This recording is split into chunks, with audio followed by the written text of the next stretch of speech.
Hello, my name is Jun Nguyen. This is code demonstration for Grid World project for CS4242 Artificial Intelligence, Kennesaw State University. So, objective of this project is to construct a 20 by 20 grid world with basically three states: object state, and a goal state, and a pit state. And this object, the person, will try to reach the goal state following these arrows. And so each of this grid have 4 weights, each for up, right, down, and left. And first, when this board is constructed, all the weights will generate it randomly. So in the beginning, this person will blindly walk around this grid world until it hits the terminal state, which is either the pit or the goal. So once it hits terminal state, it will update all the grid that is stepped onto using a SARSA-lambda algorithm. So this board I've been training for about 2 hours, and it looks like it's seeing the pattern. It starts to recognize where the goal is, and all the weights, as you can see, is generally pointing towards the goal state and away from the pit state. Okay, now let me go over my actual implementation.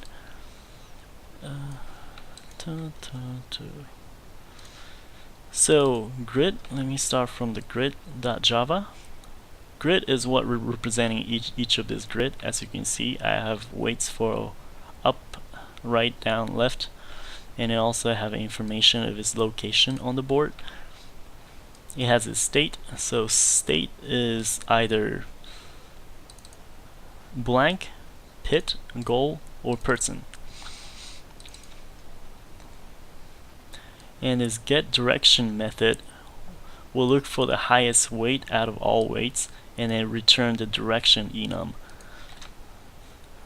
Now let me go over the gridworld.java. So the grid world consists of a nested list with a grid inside. It's called table.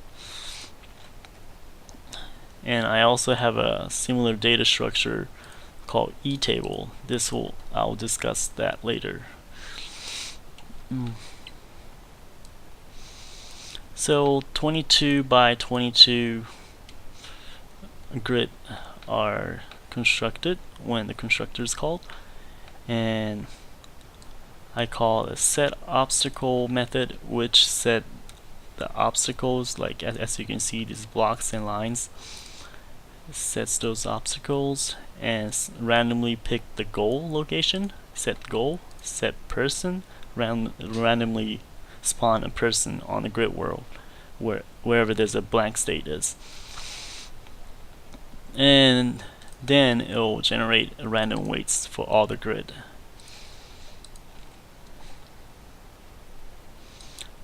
And let me go to what's important.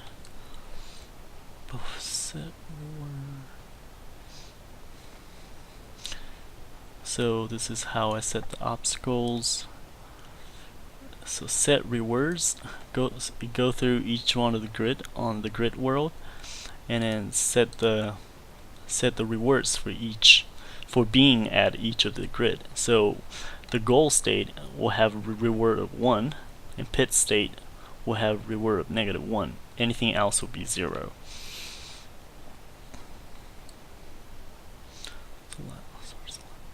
So SARSA-lambda algorithm is defined under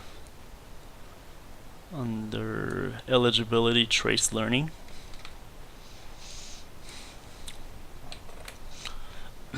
So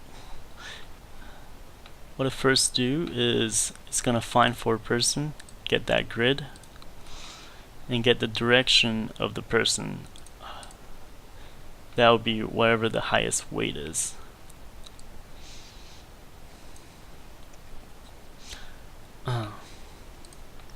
And then this person prime and then the direction prime is the future step that the person will be in. the future grid. So it's gonna get the reward of that future grid. So let's say if next step the person's gonna step on the goal state, then it will return 1. Or if it's pit, then it will return -1. So I use this constant gamma and reward to set the delta value, and this delta value will get assigned, get multiplied by a learning rate and the value on the E table, and get assigned to that grid, each of the grid on the table. So what E table does is you want to set, so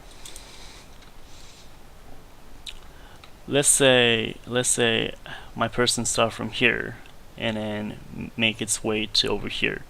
You want to update the weight wherever is closer to a terminal state higher than where you start off from,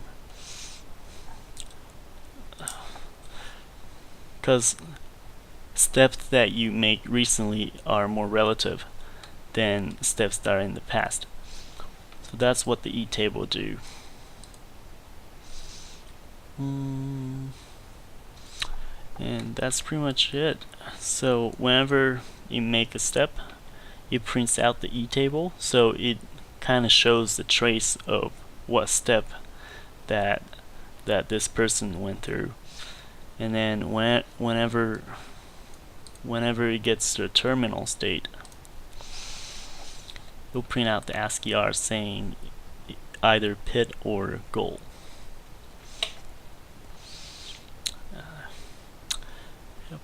That is pretty much it for my project, Grid World. Thank you very much. Bye.